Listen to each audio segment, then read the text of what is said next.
একটা গ্রামে রানী নামের একটা মহিলা থাকত। সে বেশ গরিব ছিল কিন্তু সুন্দরী ছিল।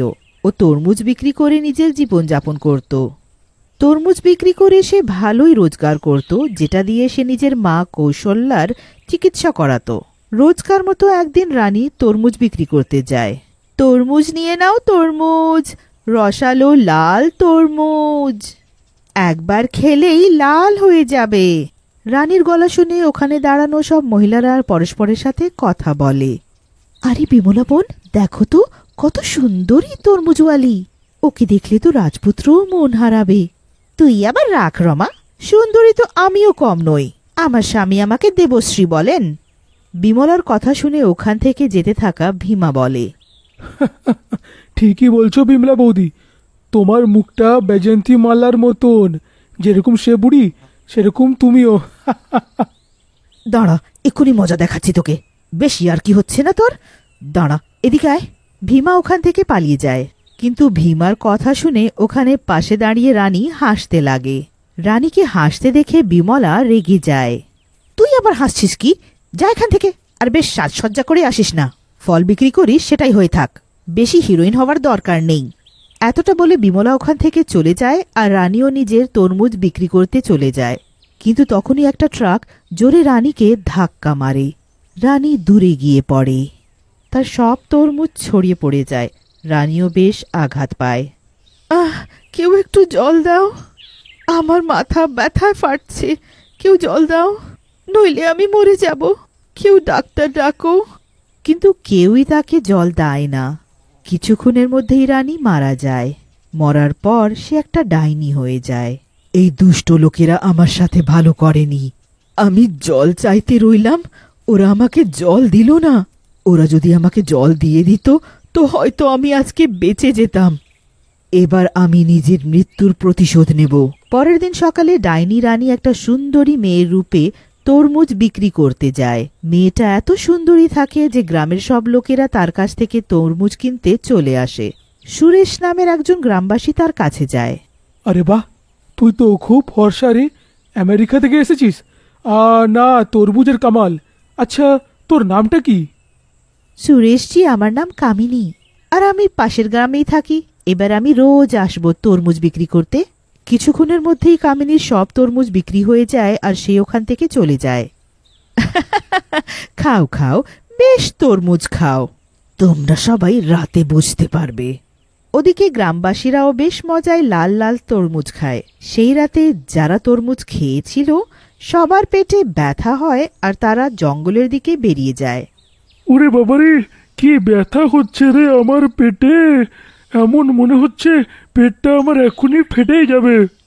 ঠিক বললি ভাই, আমার সাথেও এরকম হচ্ছে, এরকম ব্যথা তো বাপের জন্মে কোনোদিনও হয়নি।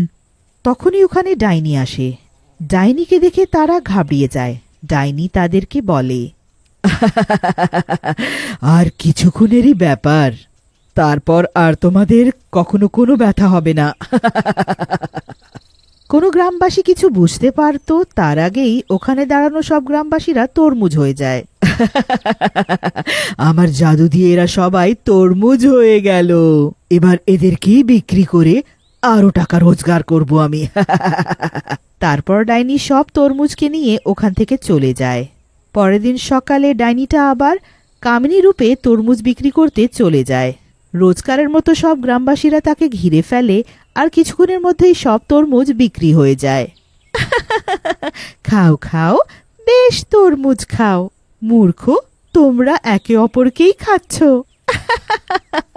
রাতে গ্রামবাসীদের পেটে আবার ব্যথা হয় আর তারা টয়লেটের জন্য যায়, কিন্তু ডাইনি তাদেরকে তরমুজ বানিয়ে দেয়। এই ব্যাপারটা কয়েকদিন ধরে চলতে থাকে আর গ্রামে পুরুষদের সংখ্যা কম হওয়ার কারণে গ্রামবাসীরাও চিন্তিত হয়। একদিন কামিনী ফল বিক্রি করতে থাকে। আরে কি হলো সুরেশজি, বেশ চিন্তিত দেখাচ্ছেন, কি ব্যাপার হলো? কামিনীর কথা শুনে সুরেশ দুঃখী মনে বলে, কি আর বলবো কামিনী, আমার মনটা বড্ড খারাপ। গ্রামের অনেক লোকেরা নিখোঁজ হয়ে গেছে, আর এখন ওদের কিচ্ছু খবর পাওয়া যাচ্ছে না। সুরেশের কথা শুনে কামিনী বলে, ব্যাপারটা তো বেশ দুঃখের সুরেশজি, কিন্তু চিন্তা করবেন না, আপনার বন্ধুদের খোঁজ পেয়ে যাবেন। একটা কাজ করুন, আজকে আপনারা সবাই আমার কাছ থেকে বিনামূল্যে তরমুজ নিয়ে যান। সুরেশের বারণ করা সত্ত্বেও কামিনী সবাইকে তরমুজ দিয়ে দেয়। সুরেশ আর তার বন্ধুরা তরমুজ নিয়ে চলে যায়। কিছুক্ষণ এগোনোর পর সুরেশের বন্ধু টিঙ্কু সুরেশকে বলে, ও সুরেশ দা, তোমার বাড়িতে আসছি। আমার মনটা বড্ড খারাপ, আমি একলা থাকতে পারবো না। তারপর টিঙ্কু আর বাকি বন্ধুরা সুরেশের ঘরে যায়। রাত হয়ে যায়। টিঙ্কুর বেশ খিদে পেয়ে থাকে। ও তরমুজটা কেটে সুরেশ আর বাকি বন্ধুদের জন্য আনে। এই না সবাই সবাই মিলে একটু তরমুজ খাই, হ্যাঁ, খুব জোরে খিদে পেয়েছে।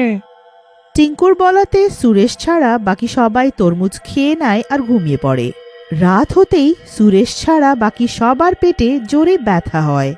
টিঙ্কু সুরেশের কাছে যায় আর বলে, আরে আরে সুরেশ ভাই, ব্যথা করছে গো। হ্যাঁ, এমন ব্যথা করছে মনে হচ্ছে এক্ষুনি পেটটা ফেটেই যাবে। তখনই বাকি বন্ধুরাও চলে আসে আর সুরেশকে নিজের সমস্যাটা বলে।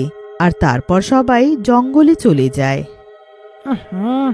শিগগিরই জঙ্গলে যা, এখানে করিস না। আরে নাঙ্কুকে তো দেখ, হে কি পাঁচজে রে, যা হেগে আয়। তারপর টিঙ্কু আর তার সব বন্ধুরা জঙ্গলের জন্য চলে যায়। অনেকক্ষণ হওয়ার পরেও যখন ওরা ফেরে না, তো সুরেশ তাদেরকে খুঁজতে বেরিয়ে পড়ে। কোথায় যে চলে গেল সবাই? আগে তো এক গাদা গান্ডে পিণ্ডে গিললো, আর এখন খোঁজো, এটাই রয়ে গেছে আমার। কিন্তু অনেকক্ষণ পরেও সে কাউকে খুঁজে পায় না। তখনই সুরেশ ওই তরমুজগুলো দেখতে পায়। ও অবাক হয়ে যায়। আরে এই ঘন জঙ্গলে তরমুজ কি করে? এখানে তো তরমুজের কোনো গাছই নেই। সে ওখানে দাঁড়িয়ে এইসব ভাবতেই থাকে। তখনই সে কারুর আসার পায়ের শব্দ শুনতে পায়। পায়ের শব্দ শুনে সুরেশ পাশের ঝোপের পেছনে লুকিয়ে পড়ে। ওখানে কামিনী আসে। ওকে দেখে সুরেশ হয়রান হয়ে যায়। আরে এ তো কামিনী, কিন্তু এখানে কি করছে? সেটাও এত রাতে। আমায় দেখা উচিত, কিছু তো গন্ডগোল আছেই। যেই সুরেশ কামিনীর দিকে এগিয়ে যায়, তো দেখে যে কামিনী একটা ডাইনি হয়ে গেছে আর জোরে হাসছে। আমার জাদুতে তো সবাই ফেসে গেল, মজা হবে। কিছুদিনের মধ্যেই আমি এই সারা গ্রামটাকে তরমুজ বানিয়ে দেব।